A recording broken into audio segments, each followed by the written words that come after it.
The FlyWP Helper plugin is the secret bridge between your WordPress site and the FlyWP platform. It installs automatically when you create a site using FlyWP. Now, managing your site helper plugin is even easier, right from the FlyWP app dashboard. When you first add or migrate a site, the plugin status might appear as unknown. Here's where the magic happens. With our brand new autofix option, that connection is just one click away.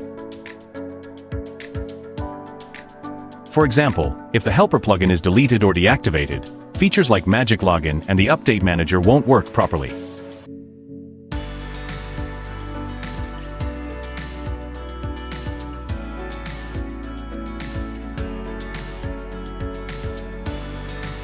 But no need to panic. You'll see a Fix Now button in your dashboard. With one click, FlyWP will securely check your site. Install or reactivate the helper plugin if it's missing.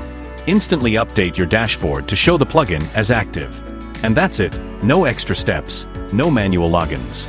Once fixed, Magic Login and the Update Manager will work perfectly again. You can also see the plugin's active status right from the dashboard. With this feature, monitoring the helper plugin is easier than ever, and fixing issues is as simple as a single click.